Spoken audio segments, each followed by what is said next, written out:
Hello my dear students, how are you all of you. I hope कि आप सभी अच्छे होंगे।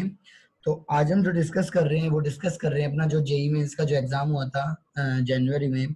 उसका हमने पार्ट फर्स्ट किया था, जो मॉर्निंग शिफ्ट में एग्जाम हुआ था ना 7th ऑफ जनवरी में। तो उसका हमने फर्स्ट पार्ट कंप्लीट किया था। आज हम उसका सेकंड पार्ट करेंगे। ठीक है स्टूडेंट्स, तो चलिए हम बात करते हैं नेक्स्ट क्वेश्चन की। तो कौन सा नेक्स्ट क्वेश्चन आया था? During the nuclear explosion, one of the product is strontium 90 with half life this। अब आपको पता है कि जितनी भी रेडियो एक्टिव रिएक्शंस होती हैं, जितनी भी रेडियो एक्टिव रिएक्शंस होंगी, वो किसको फॉलो करती हैं? वो फर्स्ट ऑर्डर काइनेटिक को फॉलो करते हैं। किसको करते हैं? फर्स्ट ऑर्डर काइनेटिक को। तो अगर हाफ लाइफ हमें गिवन हो फर्स्ट ऑर्डर में, तो आपको पता है कि आपको रेट कांस्टेंट आप के किससे फाइंड करते हैं? K equals to 0.693 upon t half, जो भी आपका टी हाफ होता है यहाँ पर। ठीक है, तो अगर ये टी हाफ रखें तो आपका टी हाफ कितना गिवन है? 6.93 गिवन है यहाँ पर। तो कितना आ जाएगा? 0.693 अपॉन 6.93। तो इट मीन्स ये कितना आ गया? ये आपका आ जाएगा 0.1। कितना आ जाएगा? 0.1। ठीक है, अब उसने बात किया है कि 1 microgram of this was absorbed in bones and this is required to reduce it by 90%। अब आप मुझे एक बात बताइए, वो रिड्यूस हो चुका 90%। अगर वो 90% रिड्यूस हो चुका तो बचा कितना? अरे सर बहुत सिंपल है, 10% बच गया। तो बेटा जी, तो T इक्वल्स टू क्या फॉर्मूला होता है? 2.303 अपॉन के। के की वैल्यू कितनी है? 0.1 लोग ए अपॉन ए माइनस एक्स। ए कितना है बेटा आपका? ए है 1 ग्राम, 1 मिली माइक्रोग्राम। 1 अपॉन लेफ्ट कितना है इसका? 10% लेफ्ट है, तो 10% का मतलब है 0.1। अब अगर आपने सपोज ये पॉइंट यहां से हटा दिया सपोज, है ना, तो कितना आ गया? 0। और log 10 की वैल्यू कितनी होती है? 1। तो ये आपका कैलकुलेशन के बाद आ जाएगा 23.03। ये आपका आंसर आ गया फाइनल। ठीक है, अब आपकी जो हाफ लाइफ थी वो ईयर्स में गिवन थी, तो टी भी आपका यहाँ पर किस में आएगा? ये ईयर्स में आएगा। ठीक है, तो इस तरीके से आपका ये क्वेश्चन होना था। अब हम बात करते हैं नेक्स्ट क्वेश्चन की। आइए तो चलते हैं नेक्स्ट क्वेश्चन की ओर। और ये क्वेश्चन था, ये बहुत इजी क्वेश्चन था।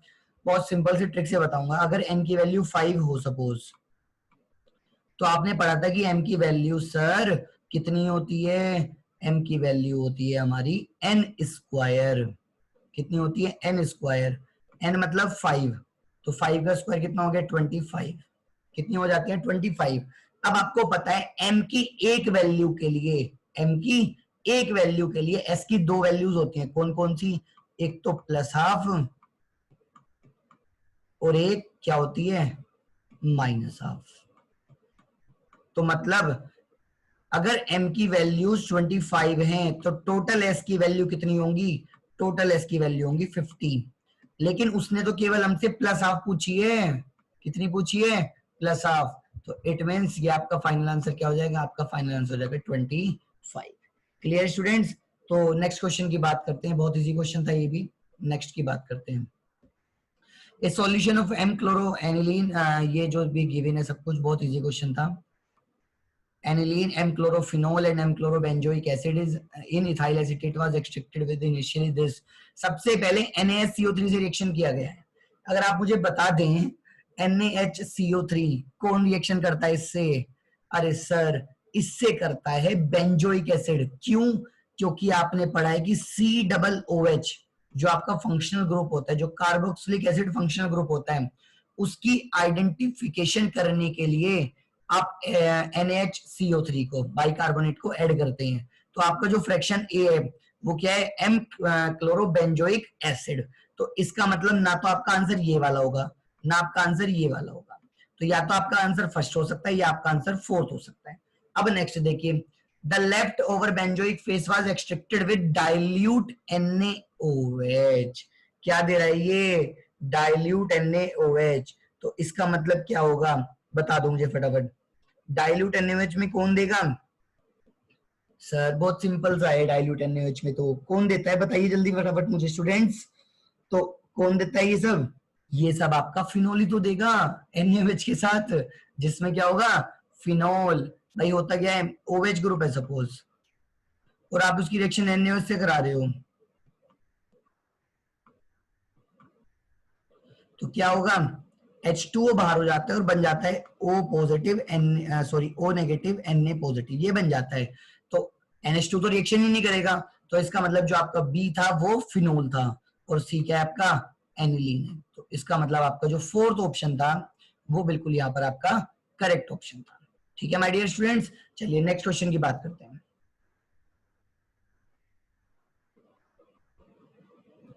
नेक्स्ट क्वेश्चन है मैच द फॉलोइंग, आपको ये मैच करना था। ये तो आपको जस्ट रिमेंबर करना है कि क्या इसमें कौन सा ऑप्शन आपका करेक्ट होगा। सिंपल सा अगर आपको मैं बता दूं तो ये तो लर्न करने वाली चीज ही है, थ्योरी का बेस्ड क्वेश्चन है। राइबोफ्लेविन से कौन सा होता है कैलोसिस होता है, और थायामीन से कौन सा होता है बेरीबेरी, और पायरिडॉक्सिमीन से कौन सा होता है स्पैस्म होता है, और एस्कॉर्बिक एसिड से स्कर्वी होता है। ठीक है स्टूडेंट्स, तो ये तो सिंपल सा आपका इसमें कौन सा ऑप्शन करेक्ट आता है, ये थर्ड ऑप्शन आपका इसमें बिल्कुल करेक्ट है। तो ये तो बिल्कुल थ्योरेटिकल क्वेश्चन था, इसमें तो कुछ था ही नहीं। नेक्स्ट क्वेश्चन की बात करते हैं ये स्टूडेंट्स, क्या था next question, the atomic radius of Ag। आपको पता है कि ये कौन कौन सी लाइन में Cu, Ag और Au ये इसी तरीके से तो अरेंज होते हैं। तो आपको पता होना चाहिए कि जब हम डाउन द ग्रुप जाते हैं तो इन वाले में जो ट्रांजिशन एलिमेंट्स वाला ग्रुप है ये, इनमें क्या होता है, इनमें ना एटॉमिक रेडियस बाद में जाके सिमिलर ही हो जाती है। अप्रोक्स इसकी कुछ इस तरीके से है, Ag की 1.75 और Au की 1.79, मतलब बहुत ही कम डिफरेंस है। तो इसके किसके सिमिलर हो जाएगी Au। ठीक है माय डियर स्टूडेंट्स, नेक्स्ट देखते हैं। लेंथ एंड कॉन्ट्रैक्शंस वगैरह इसमें सब कुछ लगता है, तो इस कारण ये सब होता है। Next, oxidation number of potassium, बहुत सिंपल क्वेश्चन है। आपने पढ़ा है कि कभी भी पोटेशियम की ऑक्सीडेशन नंबर चेंज ही नहीं होती है, तो आपका आंसर क्या आएगा, ये आएगा। अरे ये चाहे ऑक्साइड हो, चाहे पेरोक्साइड हो, चाहे सुपर ऑक्साइड हो, चेंज किसकी ऑक्सीडेशन नंबर होती है, चेंज ऑक्सीडेशन नंबर होती है ओनली एंड ओनली ऑक्सीजन की। पोटेशियम तो एल्कली मेटल है, कभी ऑक्सीडेशन नंबर चेंज ही नहीं करेगा। ठीक है डियर स्टूडेंट्स, तो इसमें तो फाइंड ही करने की जरूरत नहीं थी, और डायरेक्ट आंसर आपका क्या आना था, थर्ड आना था इसमें। ठीक है, नेक्स्ट क्वेश्चन को देखते हैं, और ये रहा नेक्स्ट क्वेश्चन आपके, the property that can completely explain the nature of bonding in NiCO whole 4। तो बताइए क्या हो सकता है। तो अब हम जैसे इस क्वेश्चन की बात कर रहे हैं तो उसमें क्या होगा, उसने बात की है NiCO, मतलब कार्बोनिल दिया हुआ है इसने, उसका क्या दिया हुआ है इसने होल 4। अगर हम इसकी बात करें तो यहाँ पर जो मेटल है वो जीरो ऑक्सीडेशन स्टेट पर है, लेकिन मेटल प्रेफर क्या करती है, मेटल प्रेफर करती है क्या, पॉजिटिव स्टेट। कैसी स्टेट, पॉजिटिव स्टेट। तो क्या होगा यहाँ पर, ये कार्बोनिल जो है वो क्या करेगा, वो इलेक्ट्रॉन इधर की साइड डोनेट करेगा थोड़ा बहुत जो भी होगा, बट लेकिन Ni क्या करेगा, Ni तो प्लस में रहना प्रेफर करता है। तो यहाँ पर Ni से यहाँ पे क्या हो जाएगी, बैक बॉन्डिंग, और बैक बॉन्डिंग हो जाएगी। तो बैक बॉन्डिंग किसने एक्सप्लेन किया था, तो इसका करेक्ट आंसर क्या हो जाएगा, MOT। तो यहाँ पर जो आपका ये इसकी नेचर जो है बॉन्डिंग की, वो कौन एक्सप्लेन करेगा, वो एक्सप्लेन करेगा मॉलिक्यूलर ऑर्बिटल थ्योरी। ठीक है, बहुत इजी क्वेश्चन था। नेक्स्ट क्वेश्चन की अगर हम बात करें तो वो आपकी स्क्रीन पर ये रहा, कितने करोड़ के लिए, 5 करोड़ के लिए आ गया, ये रहा, अरे एक आ गया, चलो ये रहा। इसमें हमें इंटरेक्शन बताने की किसमें ज्यादा होता है और किसमें कम होता है, तो बहुत ही सिंपल क्वेश्चन था, ये भी हम देखेंगे। आइए, तो इसमें हमें किस किस की बात कर रहा है, वो एक तो हमारे से बात कर रहा है इसमें, एक तो आयन की है ना, एक बात कर रहा है वो आयन डाइपोल की, किसकी, आयन डाइपोल की, और एक हमसे बात कर रहा है वो डाइपोल की। इन 3 चीजों के बारे में बात कर रहे हैं। तो हमें इसके लिए तो बहुत सिंपल सा मेथड है कि हम इनके एनर्जी जो एनर्जी डिस्टेंस फंक्शन है हमें वो पता होना चाहिए। तो एनर्जी डिस्टेंस फंक्शन इसका जो होता है वो प्रोपोर्शनल होता है 1/r, है ना। एनर्जी सॉरी, आयन डाइपोल का जो होता है वो कितना होता है, वो होता है 1/r², है ना। और डाइपोल का कितना होता है 1/r³, ये होता है। ठीक है, तो इसका मतलब हम क्या कह सकते हैं कि जो आयन है वो सबसे ज्यादा स्ट्रॉन्ग होते हैं, ठीक है। और सेकंड नंबर पे कौन होंगे, आयन डाइपोल होंगे, और थर्ड नंबर पे कौन होंगे, डाइपोल डाइपोल। तो इसका मतलब आपका थर्ड ऑप्शन यहाँ पर बिल्कुल करेक्ट था, ठीक है। नेक्स्ट क्वेश्चन की बात करते हैं, बहुत इजी क्वेश्चन था। तो नेक्स्ट क्वेश्चन आपकी स्क्रीन पर ये रहा, हेक्स 3y नल। तो अगर हम इसको बनाए तो कैसे बनाएंगे, देखिए। तो फिर हेक्स मतलब 6 कार्बन हमें उसने दे दिए, 1 2 3 4 5 है ना, 6, ये हमें कहना चाह रहा है वो हेक्स 3y नल। तो अगर हम इसको बनाए तो कैसे बनेगा ये, क्योंकि हेक्स 3 की बात कर रहा है, वो किसकी बात कर रहा है, हेक्स 3 की। तो देखिए 3 पर y मतलब ट्रिपल बॉन्ड लगा रहा है वो थर्ड पर। तो अगर हम यहाँ से काउंटिंग करें 1 2 3, तो यहाँ पर आ गया ट्रिपल बॉन्ड, ठीक है स्टूडेंट्स। वाई नल, अल किसके लिए लगता है, CHO ग्रुप के लिए, तो इसका मतलब लास्ट वाले उस पर क्या लगा दो आप, CHO ग्रुप लगाए, ठीक है। कोई क्लियर डाउट यहाँ तक बेटा, नहीं है। तो देखिए अब इसमें हाइड्रोजन हम फिल कर लेते हैं, यहाँ पर कितने आएंगे, 3 हाइड्रोजन यहाँ पर आएंगे, ठीक है, 2 यहाँ पर आएंगे, 2 यहाँ पर आएंगे, बस। सबसे पहले उसने बात की है NaBH4। तो आपको सभी को इसका वर्क पता हो, तो इसका वर्क क्या होता है, ये CHO जो ग्रुप है इसको कन्वर्ट कर देता है किसमें, ये एक रिड्यूसिंग एजेंट की तरह वर्क करता है ना, और रिड्यूसिंग एजेंट का वर्क क्या होता है, CHO ग्रुप जो है उसमें कन्वर्ट कर देता है CH2OH। क्लियर, ठीक है।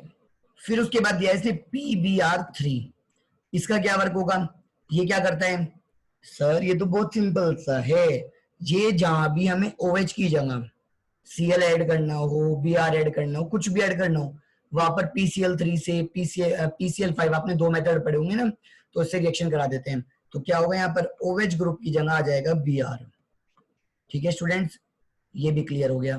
नेक्स्ट है वो Mg ईथर से रिएक्शन करा रहे हैं, ये तो आप पढ़ के ही आए हैं, इस साल CBSE बोर्ड में भी आई थी रिएक्शन, आपको पता हो तो यहाँ पर क्या होता है, जब MgBr से ऐसी कंडीशन में रिएक्शन कराते हैं तो Mg यहाँ पर आकर जुड़ जाता है, तो ये बन जाएगा CH2 MgBr। और नेक्स्ट करा रहे हैं, ये क्या बन गया, ये ग्रिग्नार्ड रिएजेंट बन गया है। और आपको पता होना चाहिए बेटा, अगर ग्रिग्नार्ड रिएजेंट की आप रिएक्शन कराते हो CO2 से, किससे कराते हो, CO2 से, तो डेफिनेटली कार्बोक्सिलिक एसिड बनते हैं। क्या बनते हैं, डेफिनेटली कार्बोक्सिलिक एसिड बनते हैं।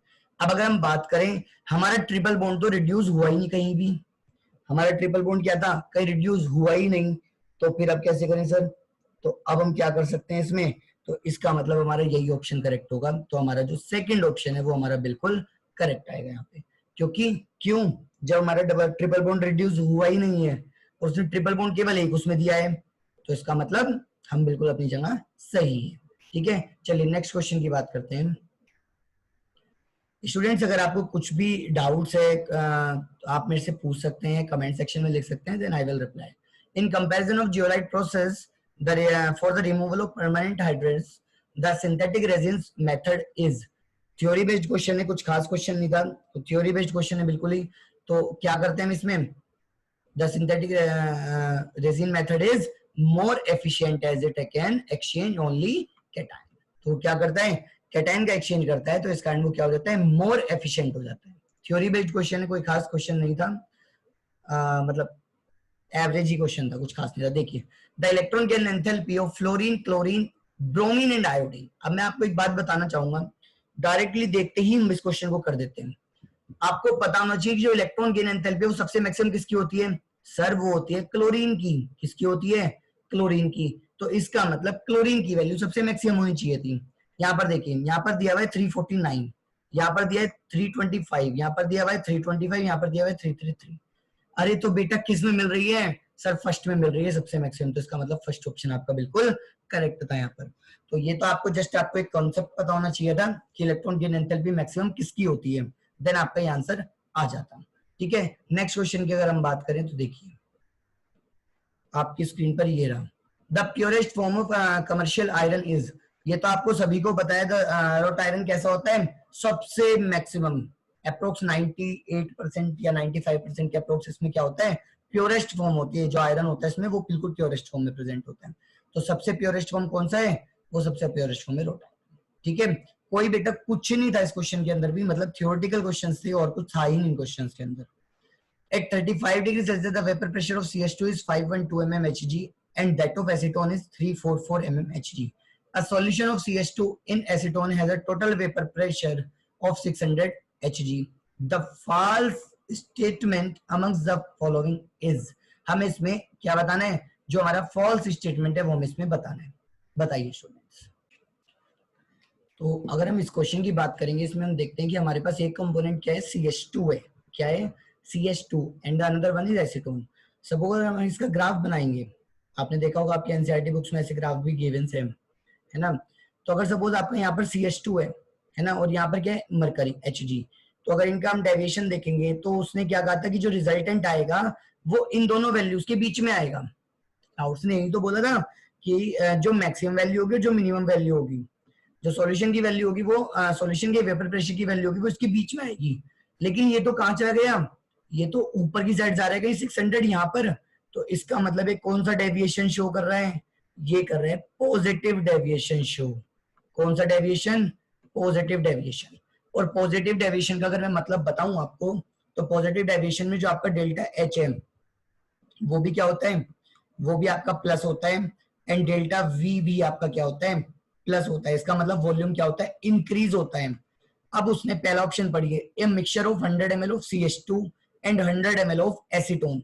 अगर आप 100 ml तो कितना हो गया 200, लेकिन इंक्रीज होता है तो 200 प्लस जाएगा इसका मतलब वॉल्यूम। लेकिन उसने क्या कहा है, लेस देन 200। सर ये तो नेगेटिव की कंडीशन दे रहा है वो, तो आपको पहले ही मिल गया आपका फॉल्स स्टेटमेंट क्या है। तो मतलब ये आपका ऑप्शन बिल्कुल इसमें करेक्ट था।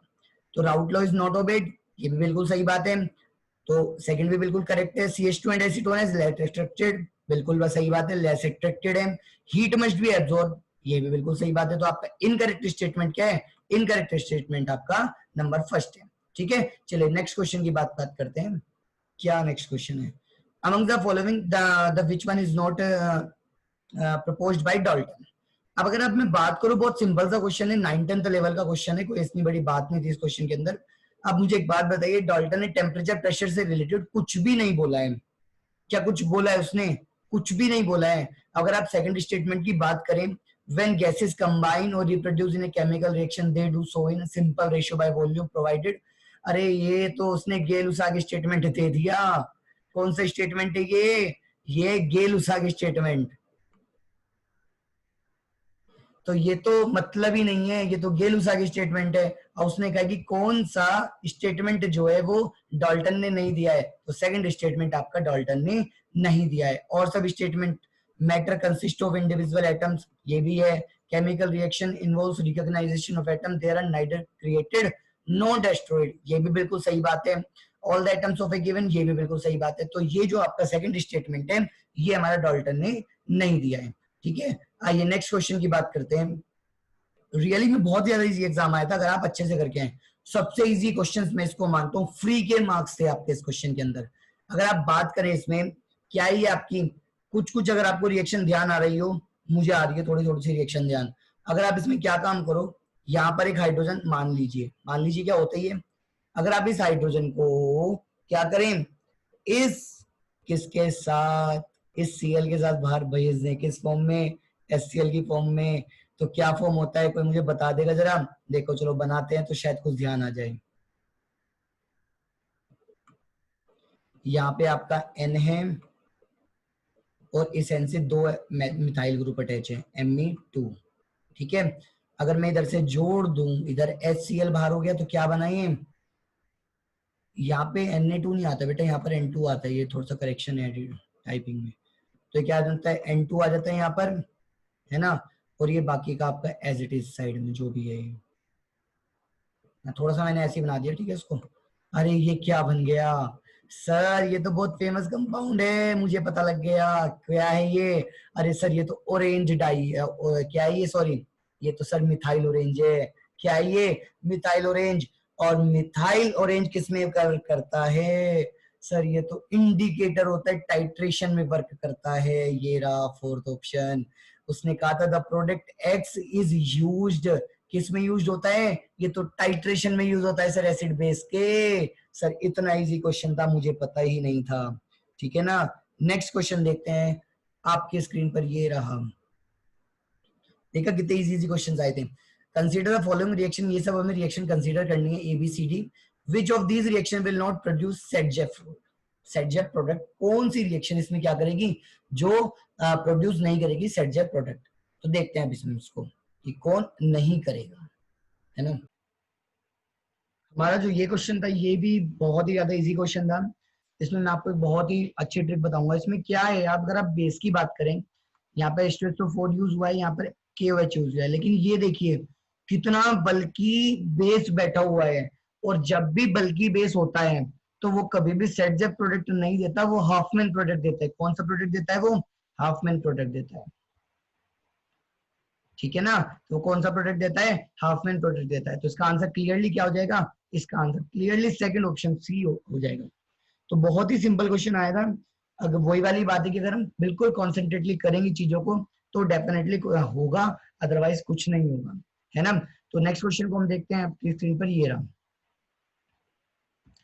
डाइवेसिनियम बहुत ही ज्यादा फ्री के 4 मार्क्स थे। मैं आपको एक चीज बता देता हूँ यहाँ पर कि आपका जो पूरा का पूरा पेपर आया हुआ है वो पूरा का पूरा पेपर NCERT से डायरेक्टली आया हुआ है। तो जो भी बच्चे प्रिपरेशन कर रहे हैं इसकी, तो मैं उनको यही सजेस्ट करूंगा कि आप एक बार और NCERT पढ़ लें, क्योंकि पूरा का पूरा पेपर ही एग्जैक्ट वहीं से आया हुआ है। चलिए तो अब बात करते हैं इसमें। अमोनिया NH3 लगा हुआ है, तो आपको पता है NH3 में क्या यूज करते हैं आप? एमाइन, डबल एम वाला। कौन सा वाला? Double M, amine. ठीक है। Cl के लिए क्या यूज करते हो आप? क्लोराइडो। क्या यूज करते हो आप? क्लोराइडो। और ये क्या है आपका? NH2CH3। क्या होता है ये NH2CH3? जल्दी जल्दी बता दो बेटा क्या होता है? सर ये होता है मिथाइल एमाइन। क्या होता है ये आपका? Sorry for this hand writing, methyl amine. ठीक है। तो सबसे पहले किसको लिखोगे? यहां पर क्या आ रहा है सबसे पहले? यहां पर सबसे पहले आ रहा है ए, अल्फाबेटिकल ऑर्डर में। यहाँ पे सी, यहाँ पर एम, तो अल्फाबेटिकल ऑर्डर में सबसे पहले आएगा ए। लेकिन अमोनिया के कितने हैं यहाँ पर? 2, तो डाई एमाइन। अब ये तो है नहीं पहला, तो ऑप्शन बिल्कुल गलत हो गया आपका। ठीक है। अब आपका सेकंड, थर्ड, फोर्थ एक बचा हुआ है, मतलब 3 बचे हुए हैं, इनमें से करेक्ट करना है। सेकंड पर क्या आएगा? सी, तो डाई एमाइन क्लोराइडो। अब आपका सेकंड ऑप्शन भी करेक्ट हो गया, क्योंकि इसने ये दिया हुआ है। अब बात करते हैं कि इसने दिया है मेथेनामाइन है या फिर ये एमिनोमिथेन है। तो मैंने तो आपको पहले बता दिया मिथेनामाइन है, तो आपका जो थर्ड ऑप्शन है वो बिल्कुल करेक्ट है, और फोर्थ ऑप्शन आपका बिल्कुल इनकरेक्ट। ठीक है डियर स्टूडेंट, चलिए नेक्स्ट क्वेश्चन की ओर चलते हैं। बहुत सिंपल क्वेश्चन है, कुछ चेक ही नहीं करना होता है। The increasing order of pKb. मैं पीकेबी के लिए आपको बता देता हूं कि एक बात का ध्यान रखना, जब भी वो पीके या पीकेबी आपसे पूछता है तो आपसे वो पूछ रहा है कि जो आपका पीकेबी होता है वो इनवर्सली प्रोपोर्शनल होता है बेसिसिटी के। ऐसे अगर आप पीके की बात करोगे तो वो इनवर्सली प्रोपोर्शनल किसकी होगा? एसिडिटी की। तो अगर आप बात करें यहाँ पर कितने नाइट्रोजन है, यहाँ पर सर 3 नाइट्रोजन है। कितने हैं बेटा? 3 नाइट्रोजन है, 1 2 3। तो क्या होगा, यहाँ से इसका नाइट्रोजन पार्टिसिपेट करेगा, यहाँ से ये बॉन्ड एसिड होगा। तो यहाँ पर 3 नाइट्रोजन है, तो इसकी बेसिसिटी क्या होगी? रेजोनेंस के कारण सबसे ज्यादा होगी। अब रेजोनेंस के कारण बेसिसिटी सबसे ज्यादा है, तो पीकेबी सबसे कम होगा। और पीकेबी सबसे कम किस किस में? या तो ऑप्शन फर्स्ट में है या ऑप्शन थर्ड में है। तो आपका सेकंड ऑप्शन भी इनकरेक्ट हो गया और फोर्थ ऑप्शन भी। अगर आप बात करें इसकी, कितने नाइट्रोजन है? 2 नाइट्रोजन है। सर कैसी बात कर रहे हो? तो बेटा करना जरा, ये इलेक्ट्रॉन इसने डोनेट किया, तो ए क्या हो जाएगा? ए इससे कम क्या हो जाएगा? बेसिक हो जाएगा। तो इसका मतलब सेकंड ए आएगा अब। तो थर्ड ऑप्शन आपका इसमें भी बिल्कुल करेक्ट था। ठीक है डियर स्टूडेंट, तो इसको आपसे इस तरीके से क्वेश्चन अटेंड करना था। तो अब हमारा जो है वो शायद लास्ट क्वेश्चन में भी बचा हुआ है, एक बार चेक कर लेते हैं कितने बचे हुए हैं। तो डियर स्टूडेंट यहाँ पर आपका ये जो मॉर्निंग शिफ्ट है ये कंप्लीट हो चुकी है। तो देन में आपसे नेक्स्ट जो है वो जल्दी हम पार्ट लेके आएंगे, और सब्सक्राइब करें हमारे चैनल को। And thanks guys for watching this solution. ठीक है, bye bye student, take care and all the best for your exams. जल्दी होगा, है ना। Bye bye, take care.